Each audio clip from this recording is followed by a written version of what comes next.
하나님, 이제 주의 말씀을 저희가 나눕니다.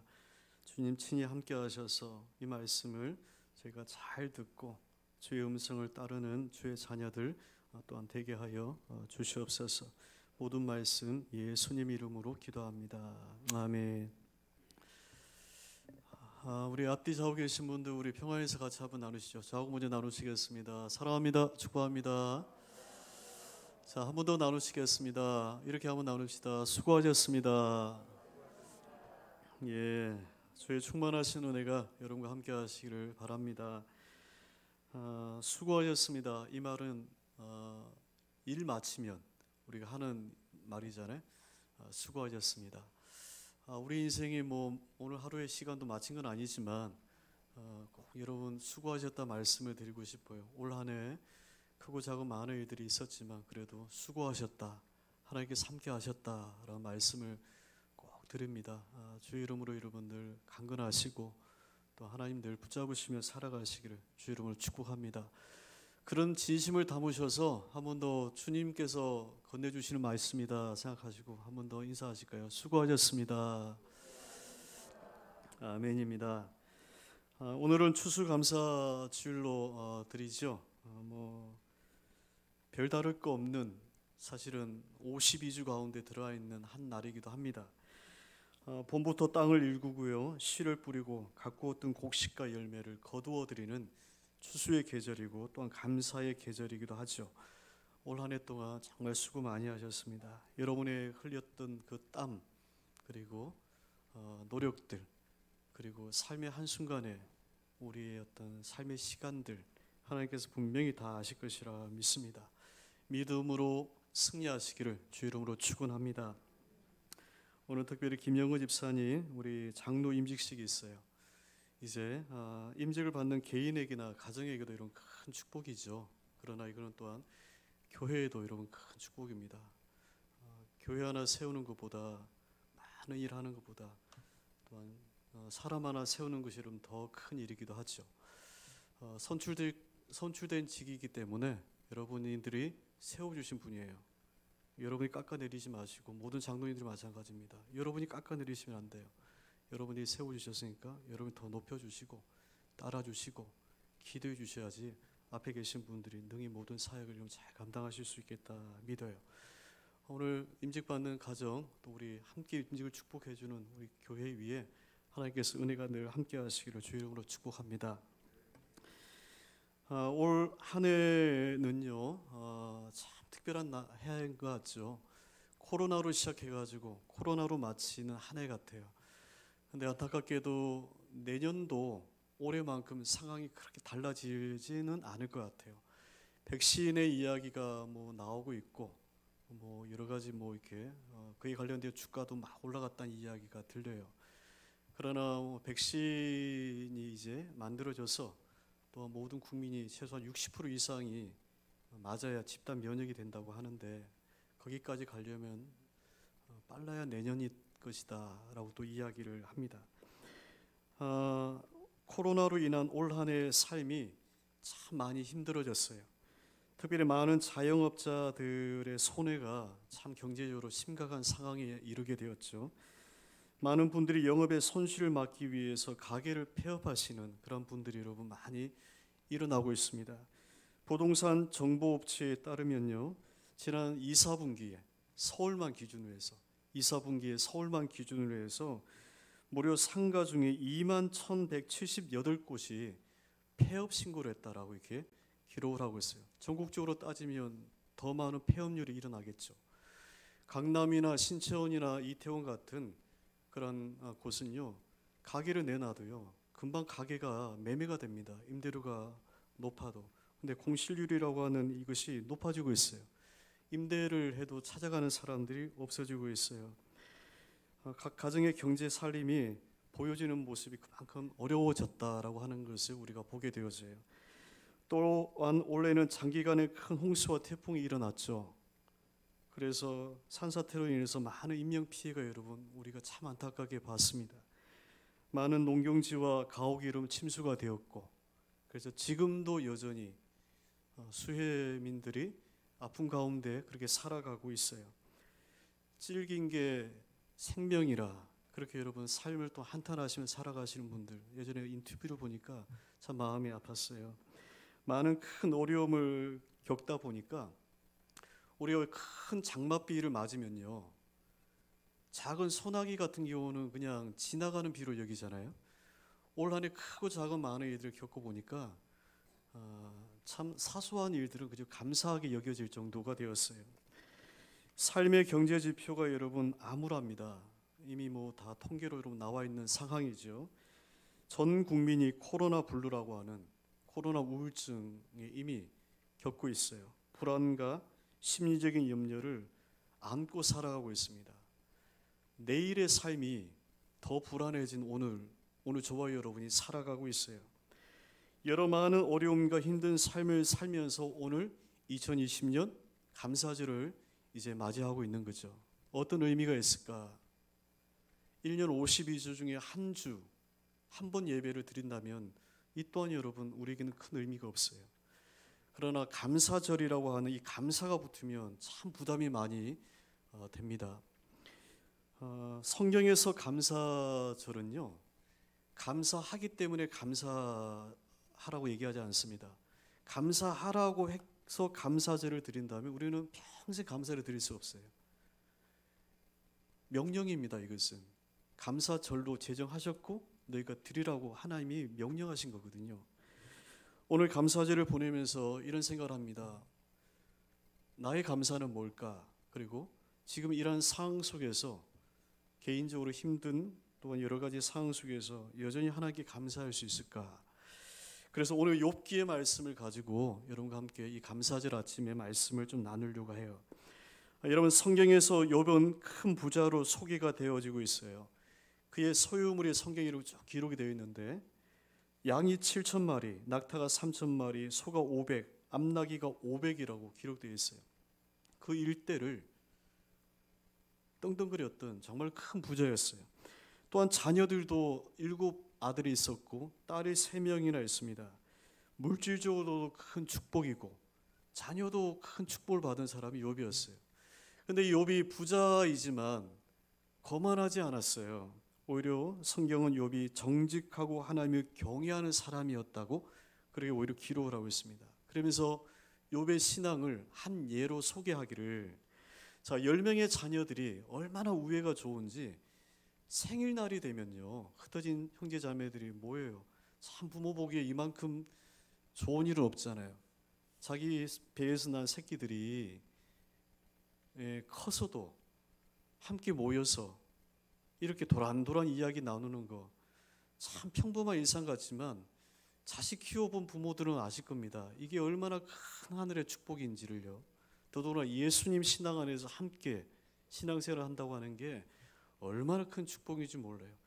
욥의 자녀가 10명인데 가지 많은 나무에 바람 잘 일 없다고요. 그러나 욥의 가정은 큰 부자이지만 욥의 형제들이 얼마나 또 우애가 좋은지 생일날마다 함께 모여서 여러분 잔치를 열어요. 근데 생일날마다 잔치를 열어서 흥겹게 잔치가 마치면 욥은요 10명의 자녀들을 다 불러 모아요. 그래서 혹여나 잔치가 너무 흥겹다 보면 흥에 겨워가지고 죄를 범하여 하나님을 욕되게 했을까봐 10명의 자녀들을 다 불러 모으고 그들의 이름대로 명수대로 하나님께 제물을 드리며 예배를 드렸다라고 되어 있어요. 성경을 보니까 욥의 행위가 항상 이러했다고 기록을 하고 있어요. 자, 재산적으로도 부족함이 없는 사람이죠. 자녀도 여러분 많아요. 자녀가 많으면 또 근심이 많은데 자녀들도 다 믿음 생활 잘하고 우애가 좋아요. 욥은 또 신앙적으로 하나님 보시기에 정직한 사람이었어요. 그런데 이 욥에게 여러분 시험이 찾아와요. 하루아침에 그 많은 소유물이 도둑떼들이 와서 다 가져가 버려요. 그리고 어느 날 하늘로도 불이 막 떨어져요. 그래서 모든 가축이 또 타버려요. 재산이 모든 것이 잃어버렸어요. 그런데 10명의 자녀들이 또 생일을 맞아서 모였는데 갑자기 강한 바람이 불어와가지고요, 그 집이 무너져 버렸어요. 하루아침에 자녀들을 잃어버렸어요. 참 이런 일이 있을까요? 재산이 다 사라졌죠. 자녀들이 다 죽어버렸죠. 그런데 여기서 고난이 끝나지 않습니다. 욥의 몸에 극심한 피부병이 이게 발병해요. 성경에 보니까 발바닥부터 머리 정수리까지 피부병이 심하게 퍼져 있었다고 되어 있어요. 얼마나 그 가려움증이 견딜 수 없을 정도였는지 깨진 질 조각을 가지고 몸을 긁을 정도로 그렇게 여러분 극심한 피부병을 견디고 있었어요.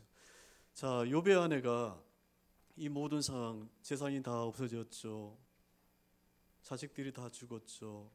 욥은 또한 극심한 피부병에 무너진 잿더미 속에서 끓고 있죠. 몰골이 많이 아니겠죠. 자, 견디다 이 욥의 아내가 이 모든 상황에서 얘기하는 말이 차라리 우리가 이렇게 사느니 하나님을 욕하고 죽으라 이렇게 했어요. 뭐 쉽게 더 유하게 표현하면 차라리 이렇게 살 바에야 당신하고 나하고 죽읍시다. 뭐 이런 얘기죠. 욥의 아내가 그렇게 이야기했어요. 자, 욥기에 나오는 욥이 당한 고난은요, 일반적인 평범한 우리의 삶 가운데 일어나는 고난은 분명히 아닙니다. 그죠? 욥기에서 욥이 당한 고난은 욥이 당한 고난이 그토록 컸다라고 하는 것을 욥의 고난을 강조하기 위해서 그렇게 사용되어진 거죠. 여러분, 욥기의 주제는 고난이 아니에요.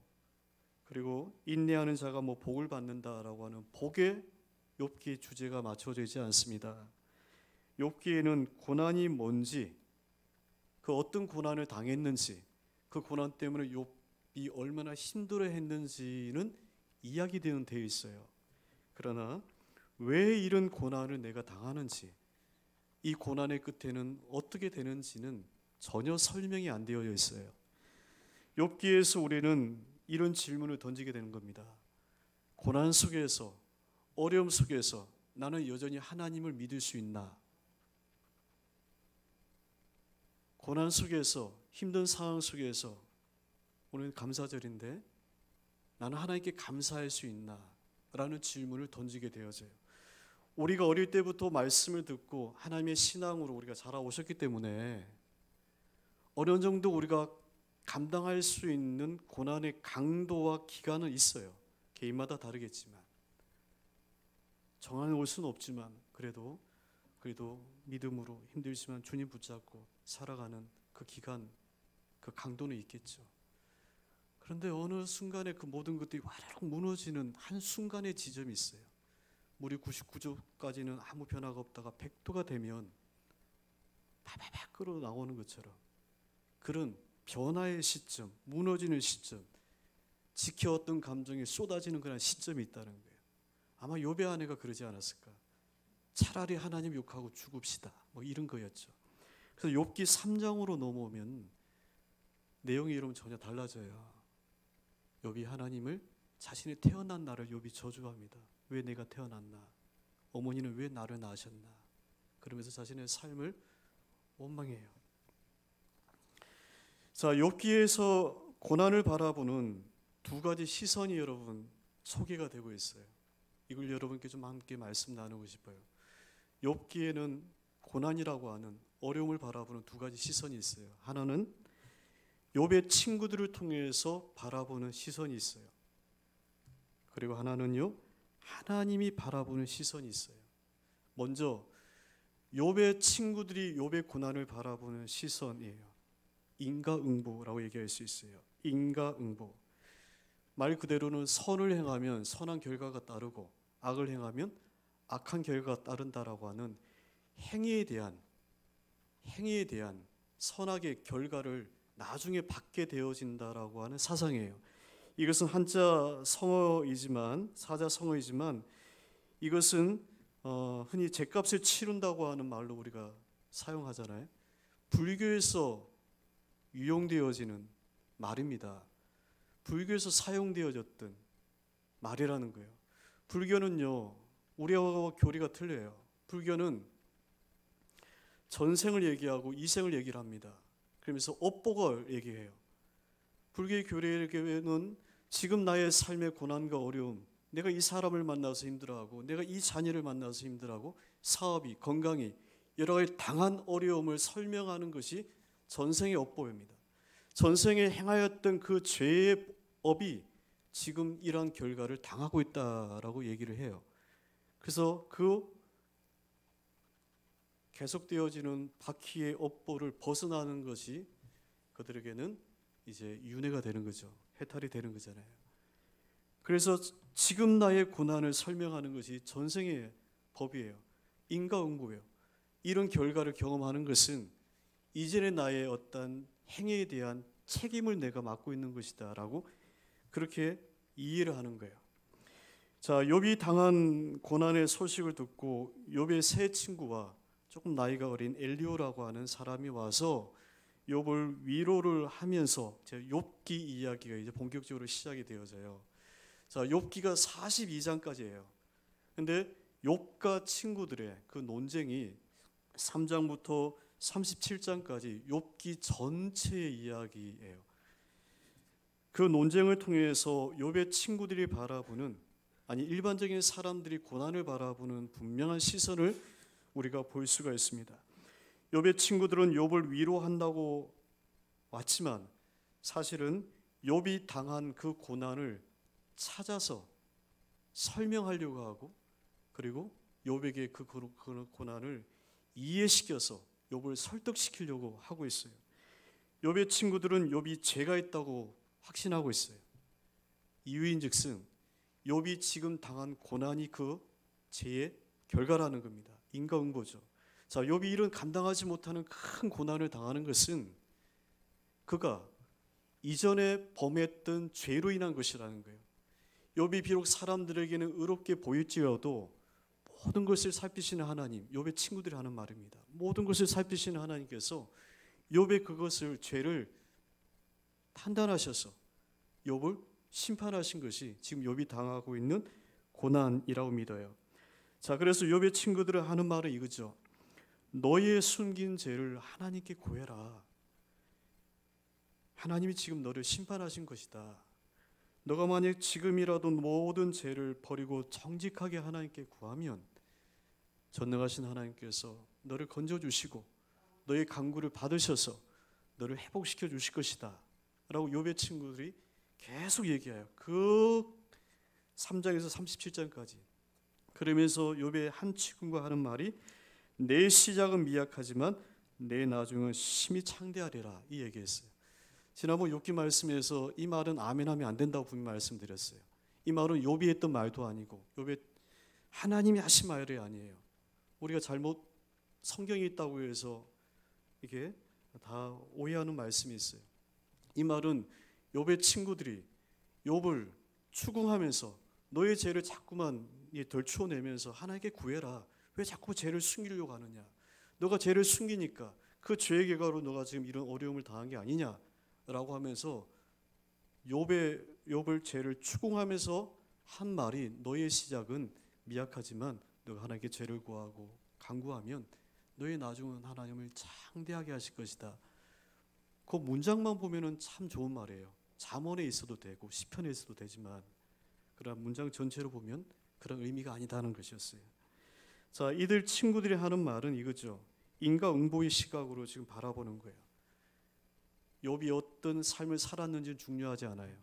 지금 당하고 있는 고난이 삶을 이야기한다고 보고 있어요.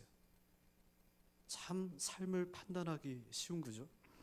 이런 인과응보의 시선으로 고난을 바라보는 이들은요, 타인의 어려움과 타인의 슬픔에 대하여 자비와 긍휼의 마음을 절대로 가질 수가 없어요. 왜냐하면 자신의 죄에 대한 대가를 지금 치르고 있다라고 여기고 있기 때문에 당연하다고 여기는 거예요. 당연하다고 여기는 거예요. 불교에서 자비는요, 긍휼이 아닙니다. 그의 어려움을 내가 선한 행위로 도와주면 나의 업보가 쌓이는 거예요. 그러면 더 나은 결과의 삶을 내가 맞이하는 것이기 때문에 선행을 하는 겁니다. 기독교에서 말하는 선한 행위하고는 그 근본이 다른 거예요. 바라는 것이기 때문에 선한 일을 하는 거죠. 마치 욥의 친구들이 욥을 위로하는 것처럼 보이지만 그것은 욥을 정죄하고 판단한 거거든요. 여러분, 다른 사람의 고난을 누가 판단할 수 있어요? 여러분 가운데 다른 사람의 어려움을 판단할 수 있는 자격을 누가 부여해 주셨어요? 아무도 없어요.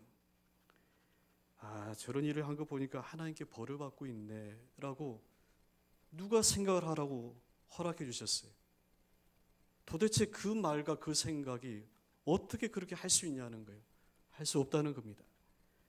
우리가 타인에 대해서 바라보는 만약 시선이 그렇다면 욥의 친구들이 욥에게 바라보는 시선하고 똑같아요.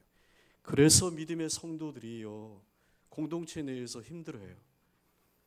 세상 친구들은요, 술 마시고 자기 이야기 풀어버리면 됩니다. 근데 교회는 술도 못하게 하죠. 세상 문화를 정지하고 판단해요. 그러니 만나도 대면하는 대면 말 그대로 속 이야기가 깊지를 않아요. 행여 말이 나가서 이것이 돌고 돌고다 보면 더 보태어지고 오히려 상처받은 경험들이 저도 있을 거고 아마 여러분도 있을 거예요.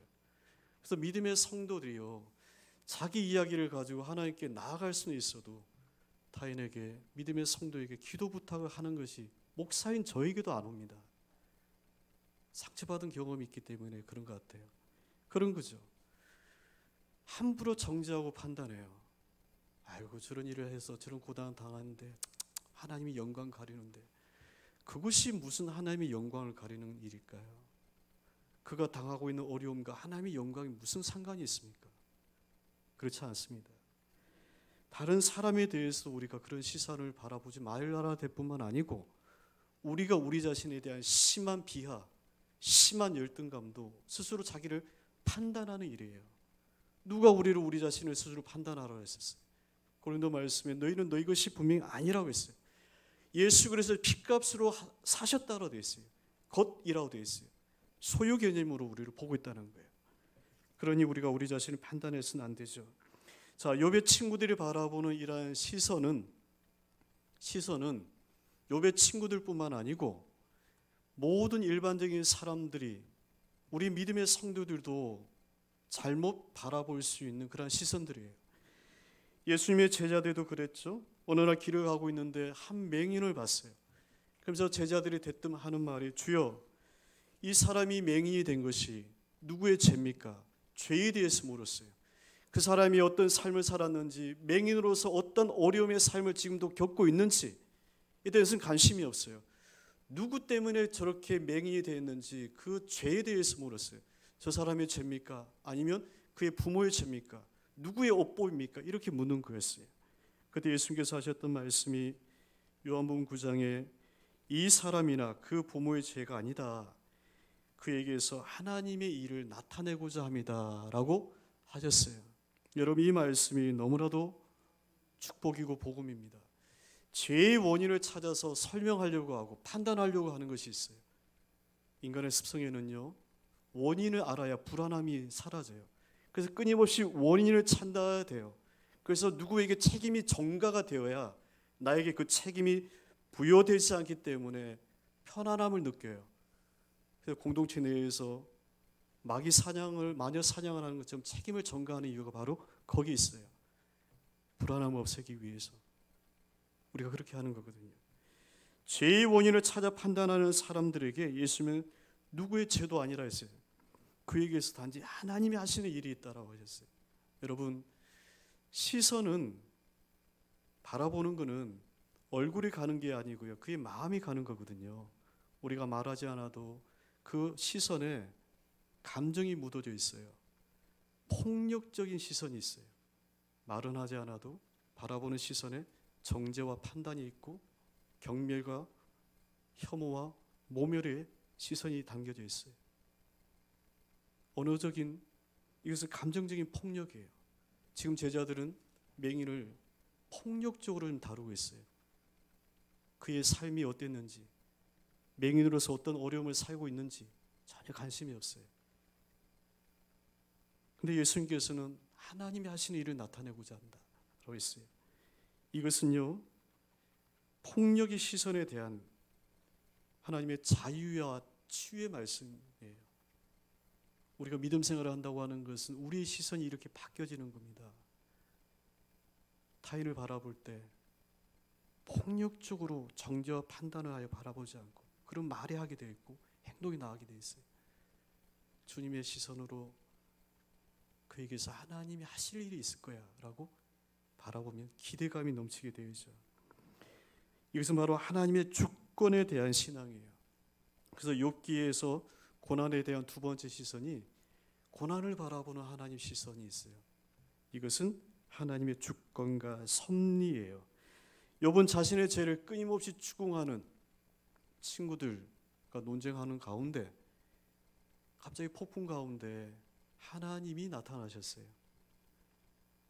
그러면서 갑자기 욥에게 하시는 말씀이 너는 대장부처럼 허리를 묶고 내가 너에게 묻는 것을 너가 대답해봐라 이렇게 얘기를 하세요. 그러면서 욥기 38장부터 욥기 마지막 장까지 하나님의 폭풍 같은 질문이 계속 쏟아져요. 묻고 대답해보라고 하나님 말씀하셨는데 계속 물어요. 하나님께서. 하나님의 질문은 이겁니다. 내가 땅에 기초를 놓을 때 너가 어디 있었느냐? 너는 이 땅의 너비를 측량할 수 있느냐? 누가 홍수가 나는 물길을 열어주었고 그리고 우리와 번개의 길을 열어두었느냐? 산 양이 언제 새끼를 낳는지 너가 아느냐? 바다에 헤엄치는 물고기가 어디로 그 길을 알고 가고 있느냐? 저 하늘에 있는 별은 누가 달아두었느냐? 이 모든 움직임을 너가 아느냐? 그런 것이었어요. 자, 하나님이 욥에게 질문했던 것은 이겁니다. 너는 아느냐? 너는 할 수 있느냐? 이거였어요. 욥이 하나님께 궁금해하는 것은요, 우리에게도 마찬가지예요. 왜 나에게 이런 고민이, 왜 나에게 이런 아픔이, 왜 나만 힘들어하나? 뭐 이런 거거든요. 욥은 이것을 알고 싶었어요. 욥의 친구들은 너 죄 때문이다라고 얘기했어요. 간단해요. 인생을 바라보는 시점이. 그러나 욥은 아니라는 거죠. 그렇지 않다는 겁니다. 혹 본인이 하나님의 기준에 못 미칠 수는 있어도 이런 고난을 당할 만큼 그런 죄, 친구들이 말하는 것처럼 나는 아니다 하는 것이었어요. 답답했어요. 힘들었어요. 고난과 이런 상황 때문에 욥이 힘들었지만 말씀해 주지 아니한 하나님 때문에 욥이 힘들었어요. 오죽 답답했으면 욥이 내가 앞으로도 그가 아니 계시고 뒤로 가도 그가 아니 계시다라고 동서남북을 하나님을 찾아 헤매는 것처럼 찾아도 하나님이 안 계시다는 것이었어요. 하나님이 침묵하셨다는 것이었어요. 욥은 하나님께 듣고 싶은 것이 있었어요. 왜 나에게 이런 고난이 왔나요? 왜 제가 힘들어하나요? 이 고난이 언제 끝나는 겁니까? 뭐 이런 것이었어요. 근데 하나님께서는 욥에게 그렇게 대답하지 아니하셨어요. 친절하지 않으시다는 거예요. 다만 너가 아느냐? 너는 이것을 할 수 있느냐? 라고만 얘기했어요. 결국 하나님의 그 질문에 욥기 이제 마지막으로 가면은 욥이 대답을 합니다. 나는 깨닫지도 못하고 오늘 3절 말씀을 보니까 깨닫지도 못하는 말을 하였고 스스로 알 수도 없고 헤아리기도 어려운 말을 하였나이다. 지금까지 제가 주님을 섬긴다고 하면서도 알지도 못하는 말을 떠벌렸습니다. 주님. 40장 4절 말씀에 손으로 내 입을 가립니다. 이렇게 얘기했어요. 할 말이 많은 줄 알았어요. 하나님을 만나면. 자신의 인생에 대해서. 만나고 보니까 제가 알지도 못하는 말을 지금까지 떠벌렸네요. 알지도 못하는 말을 하나님의 뭐라고 제가 이야기했네요. 제가 제 입술을 가립니다. 이렇게 얘기하는 거죠. 마치 풍랑이는 바다에서 베드로가 있던 그 배에서 많은 물고기가 전날에 잡히지 않았던 물고기가 잡혔잖아요. 베드로가 이렇게 기뻐해야 되지 않겠어요? 근데 많은 물고기를 잡았던 베드로가 덩시덩시 춤을 췄다 그렇게 안 돼 있어요. 물고기가 잡힌 걸 보고 베드로가 두려워서 무릎을 꿇고 예수님께 제가 죄인입니다. 저를 떠나소서 이렇게 했다는 거죠. 하나님의 영광을 경험하면 우리는 입을 닫게 되어져요. 수많은 인생의 왜라고 하는 질문이 사라지고 주님만 보이게 되어진다는 거예요. 욥은 자신이 왜 이런 고난을 당하는지 이런 일이 언제까지인지를 알 수 없었어요. 자신이 태어난 날을 저주하고 원망했어요. 그의 아내 말처럼 차라리 이렇게 살 바에라 죽읍시다 라고 이야기할 정도였어요. 그러나 그 하나님을 만나고 나서 욥은 더 이상 말할 수가 없게 되었어요. 그러면서 오늘 욥기 마지막에 욥은 두 가지 사실을 하나님께 그가 비로소 고백을 하게 되었습니다. 하나는 하나님의 주권에 대한 고백이에요. 오늘 말씀입니다. 우리 2절 말씀을 함의 준비가 안 됐기 때문에 2절 말씀을 같이 한번 읽어보겠습니다. 있습니다. 주께서는 못하실 일이 없사오며 무슨 계획이든지 못 이루실 것이 없는 줄 아옵니다. 주께서는 못하실 것이 없습니다. 못 이루는 것이 아무것도 없습니다 라고 하는 것을 알았습니다 라고 하나님의 주권에 대한 것을 고백했어요. 하나님의 주권, 하나님의 주권. 예레미야 말씀에 보면요, 토기장의 비유 가운데 주께서 토기장의 손에 놓여 있는 진흙에 비유하시면서 이스라엘아, 너희는 토기장의 손에 있는 진흙과 같다 라고 그들에게 말씀하셨어요. 우리의 삶이 하나님의 손에 놓여 있는 것과 같다는 거예요. 이렇게도 만드실 수 있고 저렇게도 하실 수 있어요. 하나님의 주권에 대한 것이라는 거예요. 두 번째는 하나님의 주권을 고백하게 되니까 비로소 욥의 입술에서 고백하게 된 것이 회개입니다. 오늘 6절 말씀입니다. 같이 한번 읽어보십니다. 그러므로 내가 스스로 거두어 드리고 티끌과 죄 가운데서 회개하나이다. 하나님께 묻고 싶은 것이 많았는데 그 하나님을 만나고 나니 자신의 죄가 보여지게 된 거였어요. 사랑하는 성도 여러분, 우리의 삶에는요, 설명되지 않고 이해되지 않는 일이 많습니다. 믿음 생활을 하는 것은 설명 안 된 것이 설명이 되는 게 아닙니다. 설명이 안 됩니다. 설명을 요구할 수도 없어요. 이해할수록 더욱 하나님께 실망하는 일이 우리에게 일어날 겁니다. 그래서 하나님께 시험 드시는 분들이 믿음 생활을 하시다 보면 일어나는 시점이 있어요. 계단도 한 계단에서 다음 계단으로 넘어가기 위한 과정이 필요한 것처럼 우리 믿음에도 초보적인 단계에서 성숙한 주님이 인도하시는 단계로 넘어가는 그 단계에 우리가 거쳐야 되는 것이 하나님의 침묵이에요. 우리의 삶 가운데 외면하시는 것처럼 경험되어지는 하나님을 우리가 보게 되어져요. 말씀드렸던 것처럼 욥기는 고난에 대해서 설명하고 이해를 주는 책이 아닙니다. 성경은 우리의 고난에 대해서 친절하지 않습니다. 이러이러해서 너가 이러이러한 것을 당하고 있다라고 친절하지 않다는 겁니다. 이해를 우리에게 시키지 않습니다. 그러나 오해하지 마셔야 될 것은 우리의 고난에 대해서 무관심하거나 하나님이 오늘 우리의 탄식을 외면하시다 그런 말은 절대로 아닙니다. 사람의 시선으로 고난을 바라보지 말고 그 시선으로 우리 자신을 또한 바라보지 말아야 돼요. 그리고 고난의 시선으로 고난을 바라보면 반드시 절망과 헤어나지 못하는 아픔이 일어나요. 그러면 누군가를 탓하게 되어져 있어요. 욥기에서는 하나님의 시선으로 바라봐야 된다고 하는 것을 우리에게 보여주고 있어요. 이 사람에게서 하나님이 하시는 일을 나타내고자 합니다라는 거예요. 하나님의 주권, 하나님의 행하심을 믿어야 된다라는 겁니다. 그리 되시기를 주 이름으로 축원합니다.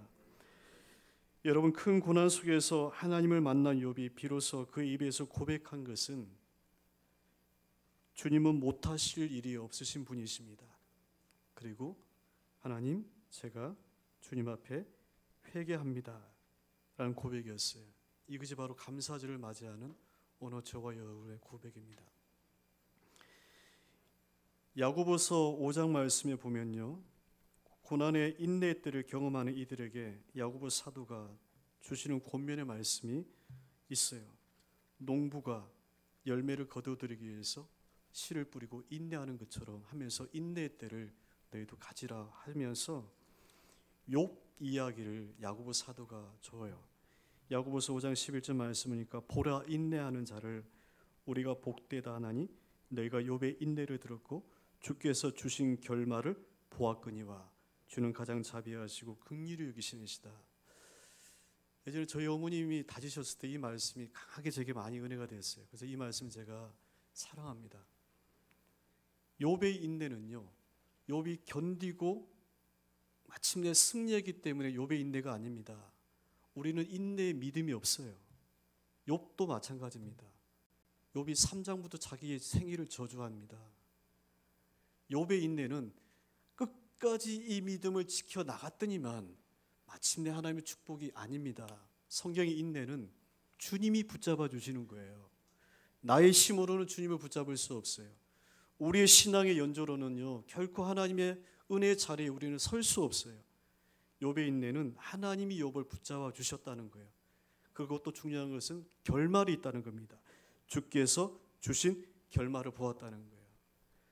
우리의 고난이 여러분 계속 가지 않다는 겁니다. 주님이 주시는 그 결말의 때가 있다는 겁니다. 다만 우리가 그것을 주의 주권 안에 있기 때문에 우리가 모를 뿐이에요. 그래서 우리에게 요구되어지는 것은 여전히 하나님을 신뢰할 수 있느냐는 거예요. 여전히 하나님을 내가 믿을 수 있느냐는 거예요. 그 믿음조차도 우리의 것이 아니고 주께서 우리를 붙잡아 주시는 것이죠. 오늘 감사절 아침입니다. 내용들을 뽑아보면 여러 가지 것들이 있겠지만 또 마음 한편에는 여전히 불편한 우리 마음도 있는 것이 사실이에요. 사랑하는 성도 여러분, 욥이 하나님을 만났어요. 하나님이 욥을 만나 주신 거죠. 중요한 것은. 그러면서 욥은 고백하기를 하나님은 못하실 것이 없는 주권자이십니다. 그분 앞에 너는 이제 입을 가리고 회개합니다. 라는 고백이었어요. 왜라고 하는 끊임없이 던져지는 수많은 질문은 하나님을 찾아나가는 우리의 인생의 여정의 걸음은 될 수가 있지만요, 그 걸음의 끝에는 반드시 마침표가 되어져야 돼요. 주님이시군요. 주님이시군요. 라는 고백이 연결이 되지 않으면 끝끝내 방황하다가 곁길로 빠지는 사람들이 될 수가 있습니다. 오늘도 이 감사절 아침에 여러분 주님 믿음으로 붙잡으시고 욥에게 주셨던 주님의 결말이 있다는 겁니다. 사람들은 이 결말을 욥기 42장에 욥이 갑절의 축복을 받았다, 뭐 자녀가 또 10명을 얻었다, 그것만은 아니죠. 주께서 욥을 만나 주신 거죠. 그의 신앙이 변화가 된 거예요. 바뀌어지게 된 겁니다. 오늘 우리의 삶도 이런 동일한 주의 은혜가 일어나기를 바라고, 특별히 임직을 받으신 우리 집사님 가정에 귀한 은혜의 축복이 있으시기를 주의 이름으로 축원합니다. 이 시간 우리 함께 한번 기도하실 때 하나님 이 믿음의 때를 우리도 잘 견디어 나갈 수 있도록 저를 붙잡아 주시고 함께 주시기를 이 시간 함께 좀 기도하셨으면 좋겠습니다. 기도합니다. 주님 하나님, 이 시간 하나님 저희를 붙잡아 주시고 은혜의 때에 날마다 저희들을 하나님 서게 하셔서 성령 하나님 하나님 강한 은혜 역사하심으로 저희를 하나님 건지시고 또 하나님 이끌어 주시옵소서. 연약한 믿음으로 저희들이 하나님을 영광을 하나님 온전히 구하며 나아가지 못하고 있음을 봅니다. 하나님 강한 섭리의 역사하심으로 저희를 하나님 이끄시고 함께하여 주시옵소서. 하겠습니다. 하나님 이 시간 저희들의 연약한 믿음 위에 늘 함께하시는 주의 은혜를 더욱더 이 시간 구합니다. 욥이 감당하지 못할 큰 어려움 속에서 하나님께서 욥에게 너는 할 수 있느냐, 너는 아느냐 라고 그에게 물으셨고 결국 욥은 하나님의 주권을 인정하며 그의 앞에 자신의 죄를 회개하게 되었습니다. 하나님 은혜의 눈으로 저희가 바라보지 않으면 삶의 모든 것이 다 불평이요 불만이요 불안을 흔드는 요소들밖에 없습니다.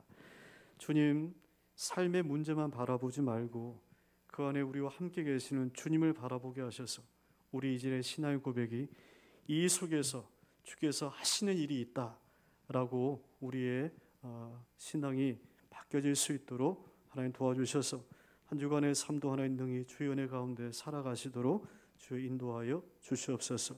모든 말씀 예수님 이름으로 기도합니다. 아멘. 이 시간 우리 함께 결단 찬양